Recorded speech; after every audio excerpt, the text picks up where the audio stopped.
वह समाज जिसे हिंदुओं ने बनाया है। हिंदुओं में इस प्रकार जातियों की भरमार है। निश्चय ही हम मुसलमान लोग अन्य मामलों में इसके सर्वथा विपरीत आचरण करते हैं। धर्म के प्रति निष्ठा को छोड़ बाकी हर तरह से हम सभी को एक दूसरे के बराबर मानते हैं। यही सबसे बड़ी अड़चन है जो दूसरे हिंदुओं और मुसलमानों को एक दूसरे को समझने और एक दूसरे के करीब आने में रुकावट पैदा करती है। दुआर्ते बारबोसा 1500 से 1517 तक भारत में पुर्तगाली सरकार की सेवा में पुर्तगाली अधिकारी रहा। हिंदू समाज के बारे में अपने विचार व्यक्त किए हैं। वह लिखता है, जब गुजरात राज्य पर मूरों का आधिपत्य हुआ उससे पहले यहाँ मूर्ति पूजकों की एक प्रजाति रहती थी। उसे मूर रेबुस्टोस कहते थे। उन दिनों वे इस प्रदेश के सरदार थे। आवश्यकता पड़ने पर वे युद्ध करते थे। ये लोग भेड़ को मारकर उनका मांस खाते थे। वे मछली आदि भी खाते हैं। पर्वतों में भी उनकी पर्याप्त संख्या है। वहाँ उनके बड़े बड़े गांव हैं। वे गुजरात के राजा के शासन को नहीं मानते हैं, बल्कि हर रोज उसके विरुद्ध युद्ध करते हैं। राजा एड़ी चोटी का जोर लगाने पर भी अब तक उन पर हावी नहीं हो सका और न हो सकेगा। वे बढ़िया घुड़सवार और बढ़िया तीरंदाज हैं। वे अच्छे गोताखोर हैं और उनके पास अपनी रक्षा के लिए तरह तरह के और भी हथियार हैं। वे लगातार युद्ध करते रहते हैं, फिर भी उनका न कोई राजा है और न कोई स्वामी। और इस राज्य में एक और इस प्रकार के मूर्ति पूजक हैं जिन्हें वे बनिए कहते हैं। ये बनिए बड़े बड़े सौदागर और व्यापारी हैं। वे मूरों के बीच रहते हैं और उनके साथ सभी प्रकार का व्यापार करते हैं। ये लोग मांस मछली को छूते तक नहीं। वे किसी जीव को नहीं खाते। वे हत्या नहीं करते और ना ही पशु की हत्या होते देखना चाहते हैं। इस प्रकार वे इतने कट्टर मूर्ति पूजक हैं कि कहते नहीं बनता। अक्सर ऐसा होता है कि मूर जिंदा कीड़े या छोटे परिंदे उनके पास ले जाते हैं और उनके सामने उन्हें मारने का नाटक करते हैं। बनिए उन्हें खरीदते हैं और उनकी फिरौती के लिए रकम देते हैं। जितनी कीमत होती है उससे कहीं अधिक वे दे देते हैं। वे उनका जीवन बचा लेते हैं और उन्हें मुक्त कर देते हैं। यदि प्रदेश का राजा या उसका कोई अधिकारी किसी व्यक्ति को उसके अपराध के लिए मृत्यु दंड देता है तो वे एकजुट होकर उसे मृत्यु से बचाने के लिए न्यायालय से छुड़ा लेते हैं, बशर्ते वह उसे छोड़ने के लिए तैयार हो।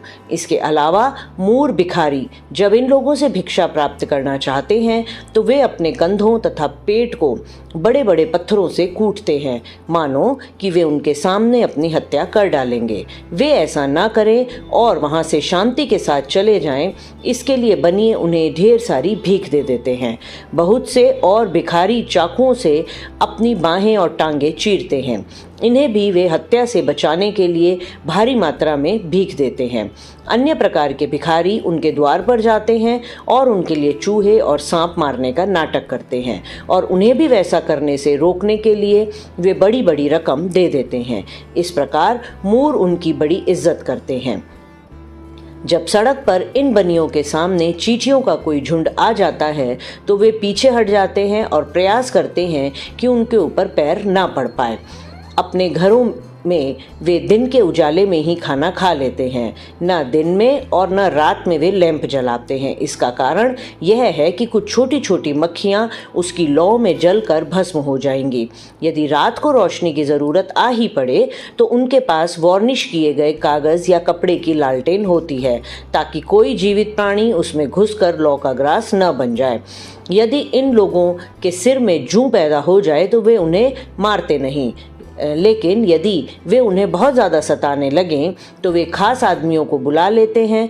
वे भी मूर्ति पूजक होते हैं। वे भी उन्हीं के बीच रहते हैं और उन्हें वे पुण्यात्मा लोग मानते हैं। वे बड़े जति, सती और तपस्वी जैसे होते हैं। अपने देवताओं के प्रति उनकी गहरी भक्ति होती है। ये लोग उनके सिरों से जुएं बीनते हैं।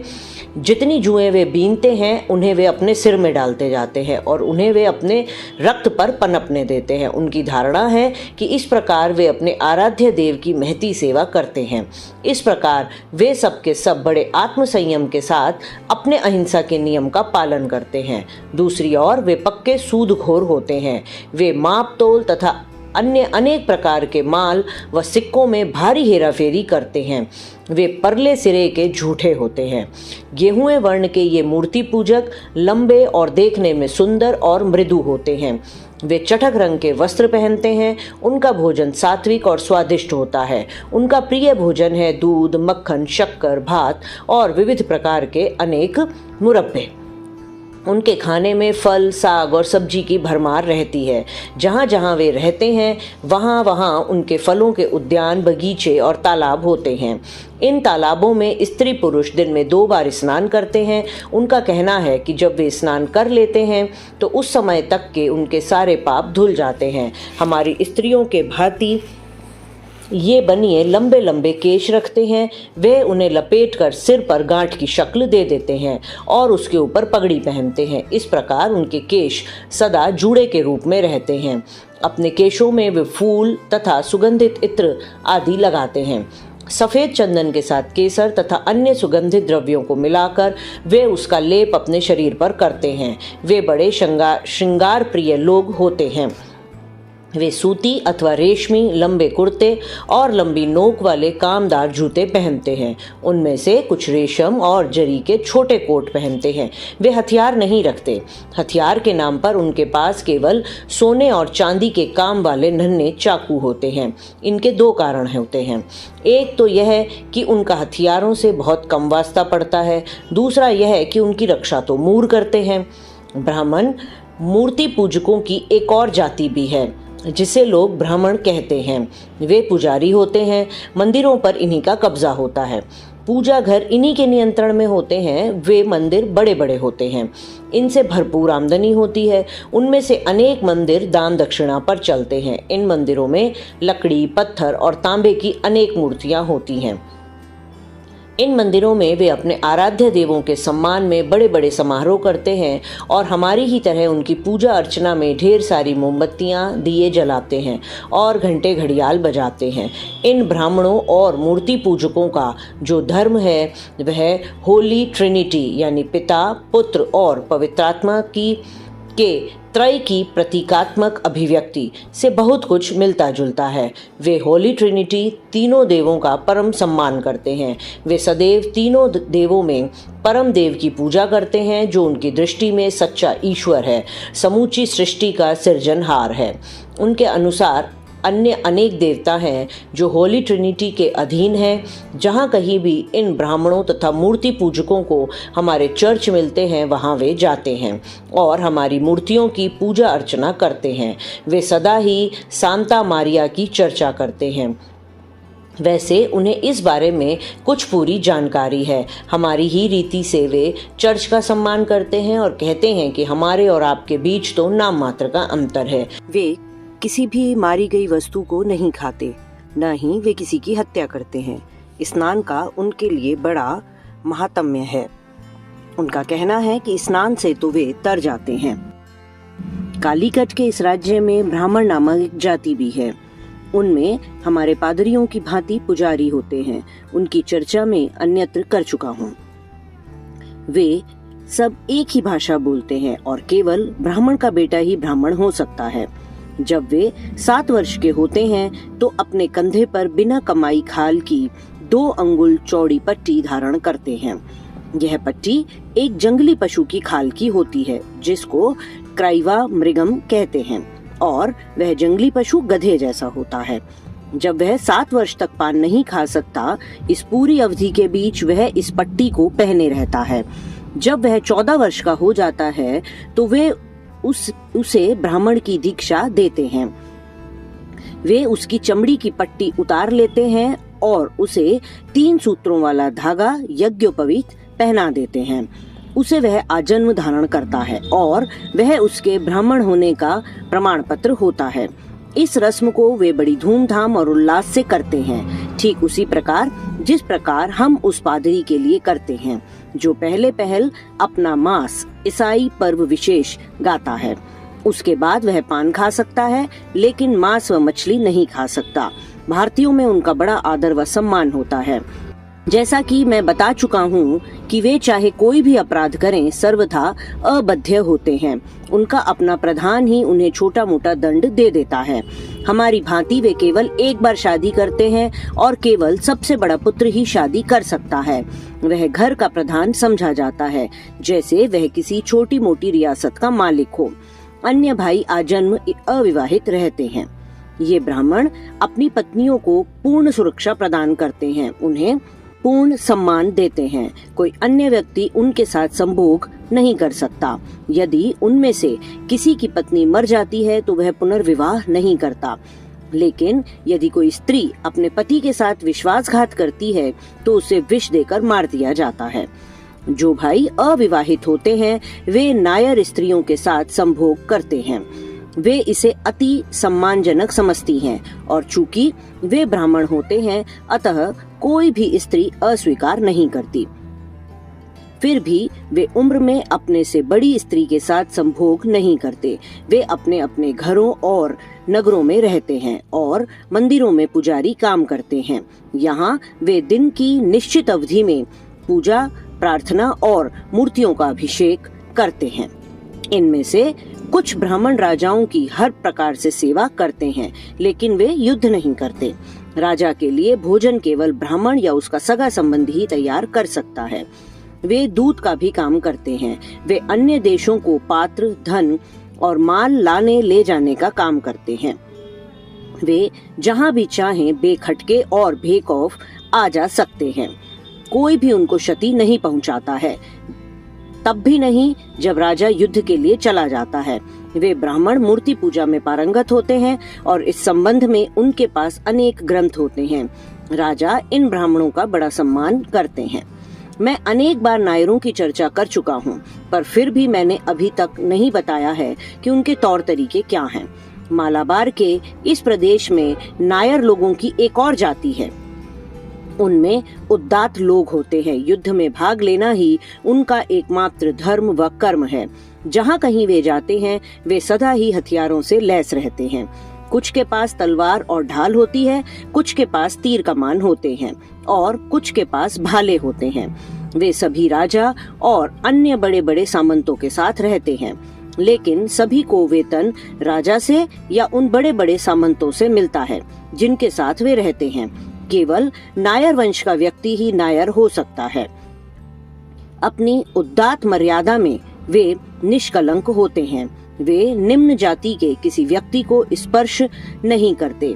वे खाएंगे भी तो नायर के साथ और पिएंगे भी तो नायर के साथ। वे लोग विवाह नहीं करते। उनके भांजे यानी बहन के पुत्र उनके उत्तराधिकारी होते हैं। उच्च कुल की स्त्रियां बड़ी स्वच्छंद प्रकृति की होती हैं और अपनी स्वेच्छा से ब्राह्मण या नायर के साथ संभोग करती हैं।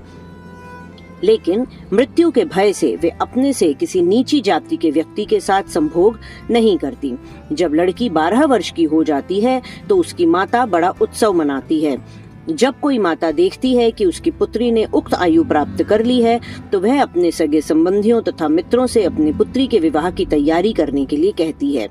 वह अपने कुल या किसी विशिष्ट के यहाँ अपनी पुत्री से विवाह करने के लिए प्रस्ताव भेजती है।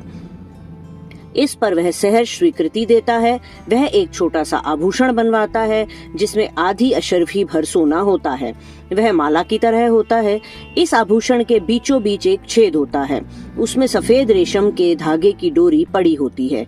जब माता किसी नियत तिथि को अपनी पुत्री को अनेक मूल्यवान आभूषणों से खूब सुसज्जित करती है, उसके यहाँ खूब नाच गाना होता है, लोग भारी संख्या में एकत्रित होते हैं, तब उक्त कुल का कोई सगा संबंधी या मित्र उस आभूषण के साथ आता है और कुछ रस्में पूरी करके उसे लड़की के गले में पहना देता है, जिसे वह प्रतीक के रूप में जीवन भर पहनती है और उसका विवाह हुआ समझा जाता है।